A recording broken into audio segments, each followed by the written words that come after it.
Assalamualaikum warahmatullahi wabarakatuh. Kami dari kelompok 2 akan mempresentasikan hasil tugas kami untuk mata kuliah Sejarah Peradaban Islam yang berjudul Sejarah Peradaban Islam Masa Rasulullah SAW.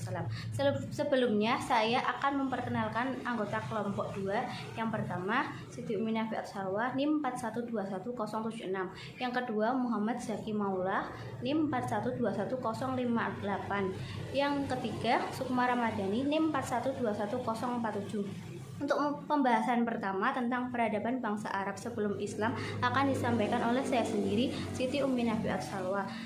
Peradaban bangsa Arab sebelum Islam. Islam lahir di Arab, tepatnya di Mekah, merupakan tempat yang tidak ramah lingkungan dan memperlihatkan cara hidup yang keras dan primitif. Masyarakat yang memiliki karakter keras dan hobi berperang.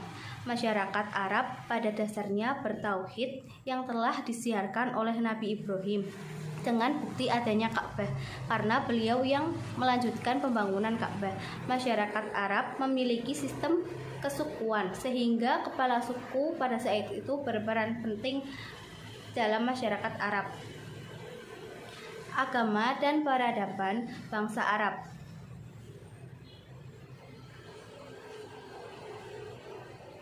Bangsa Arab termasuk bangsa yang banyak memeluk agama, di antaranya adalah agama paganisme, yaitu penyembahan terhadap berhala atau patung.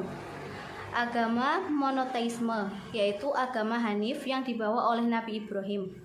Penduduk Jazirah Arab juga ada yang memeluk agama Sabiyah, yaitu agama yang menyembah binatang yang menurut mereka mempunyai kekuatan. Tetapi ada juga yang memeluk agama Masehi, agama Majusi, agama Nasrani yang dibawa oleh orang Persia.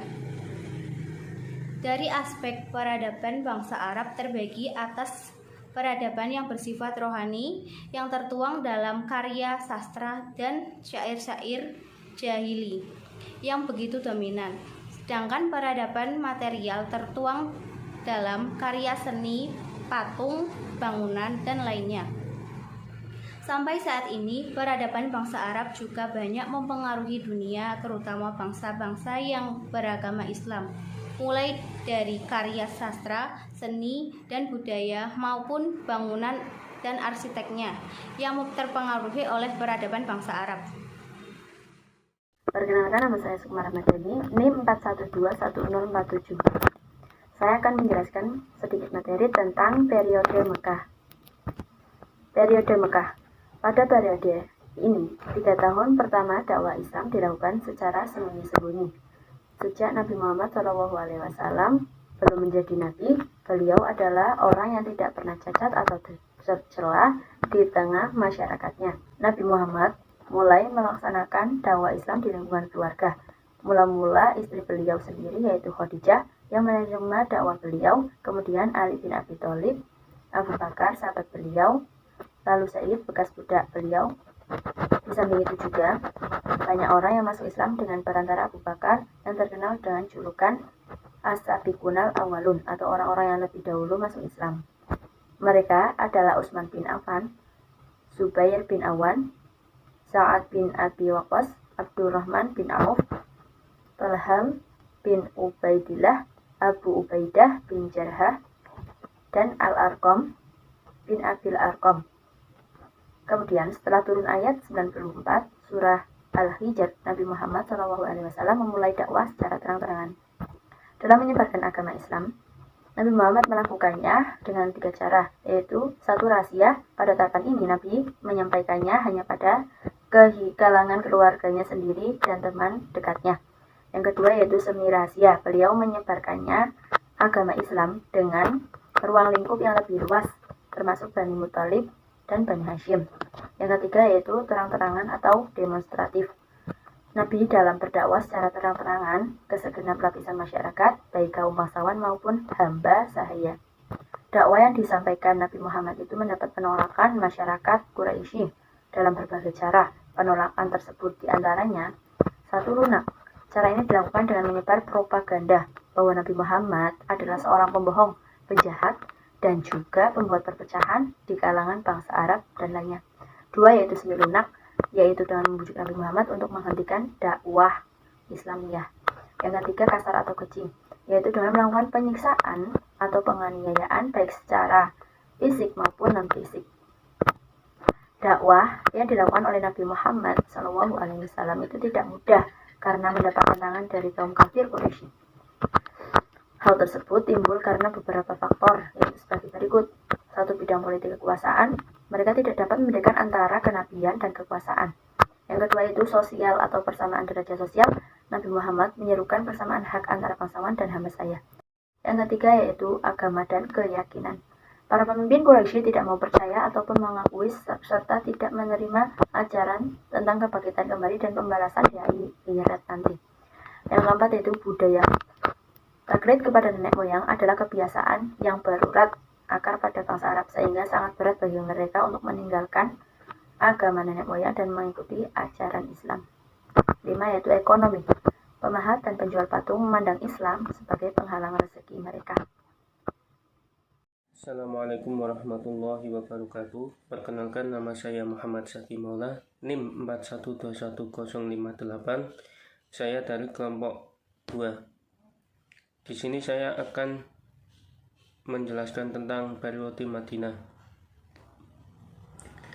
Nabi hijrah ke Yasrib. Setelah mendapat perintah dari Allah Subhanahu wa Ta'ala, Rasulullah menemui sahabatnya Abu Bakar untuk mempersiapkan segala sesuatu yang diperlukan dalam perjalanan. Saat Rasulullah akan hijrah ke Madinah, kaum kafir Quraisy berencana untuk membunuhnya. Kemudian pada malam akan hijrah, Nabi Muhammad meminta Ali bin Abi Thalib untuk berbaring di tempat tidurnya.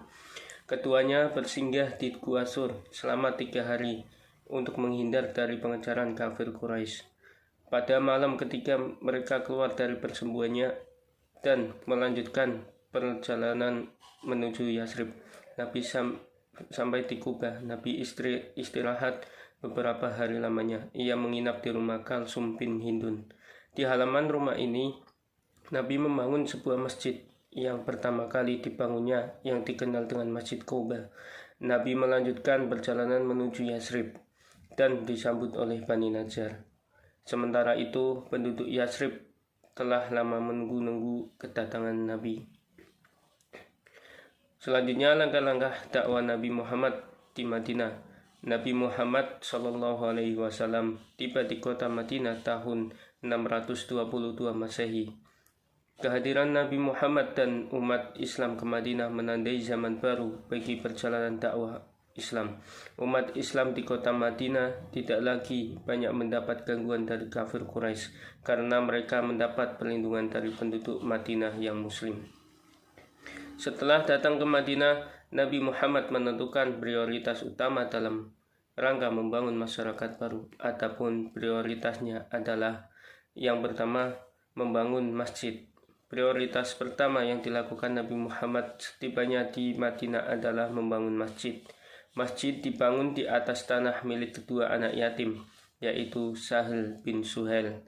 Tanah tersebut dibeli oleh Nabi Muhammad untuk pembangunan masjid dan untuk tempat tinggal. Prioritas yang kedua yaitu mempersaudarakan kaum muslimin. Langkah konkret yang dilakukan Nabi Muhammad SAW adalah mempersaudarakan kaum muslimin yang berasal dari Mekah, yaitu kaum muhajirin, dengan kaum muslimin Madinah yang dinamakan kaum Ansor. Dengan persaudaraan tersebut, Nabi SAW telah menciptakan suatu persaudaraan baru, yaitu persaudaraan berdasarkan iman atau agama yang menggantikan persaudaraan yang berdasarkan darah. Untuk prioritas yang terakhir atau yang ketiga, perjanjian dengan masyarakat Yahudi Madinah. Langkah selanjutnya yang dilakukan Nabi Muhammad adalah bermusyawarah dengan para sahabat baik muhajirin maupun ansor. Musyawarah itu untuk merumuskan pokok-pokok pemikiran yang akan dijadikan undang-undang. Rancangan ini memuat aturan yang berkenaan dengan orang-orang muhajirin, ansor, dan masyarakat Yahudi yang bersedia hidup berdampingan secara damai dengan umat Islam. Undang-undang tersebut dikenal dengan Piagam Madinah atau Mitsaq al-Madinah. Piagam tersebut merupakan sebuah bukti bagaimana Islam mengayomi semua umat manusia, termasuk non-muslim, karena Islam memang rahmatan lil alamin. Yang kedua, metode dakwah Nabi Muhammad SAW dalam membangun perekonomian Madinah. Yang pertama, mempersaudarakan kaum muhajirin dan ansor. Kedua, menempatkan orang-orang yang fakir miskin yang tidak punya tempat tinggal di masjid. Yang ketiga, bekerja sama dengan kaum ansor, menciptakan lapangan pekerjaan bagi kaum muhajirin. Yang keempat, Nabi SAW menganjurkan bagi kaum muhajirin yang mempunyai pengalaman dagang dan modal sebagai pedagang. Yang kelima, bagi kaum muhajirin yang tidak mempunyai modal, Nabi Muhammad menganjurkan mereka bekerja sebagai petani. Yang keenam, setelah menerima perintah zakat, pembinaan perekonomian umat Islam lebih mendapat perhatian Nabi Muhammad SAW, mengefektifkan zakat, memperkuat jalinan antara pemberi zakat dan penerima zakat. Faktor pendukung kesuksesan dakwah Nabi Muhammad SAW di Madinah. Faktor pendukung kesuksesan Nabi Muhammad di Madinah dapat tergambar dalam khutbah pertama yang diucapkan di Madinah sambil bersandar pada batang pohon kurma yang dijadikan penopang atap masjid. Beliau berkata, barang siapa yang dapat melindungi mukanya dari api neraka sekalipun hanya dengan sebutir kurma, lakukanlah itu. Kalau itu pun tidak ada, maka dengan kata-kata yang baik, sebab dengan itu kebaikan itu mendapat balasan 10 kali lipat. Kesimpulannya, seberat apapun yang Rasulullah hadapi, Rasulullah tetap bergantung kepada Allah dan beliau tetap berpegang teguh dengan ketauhidan serta menjunjung tinggi agama Islam. Sekian dari kelompok kami, kurang lebihnya mohon maaf. Wassalamualaikum warahmatullahi wabarakatuh.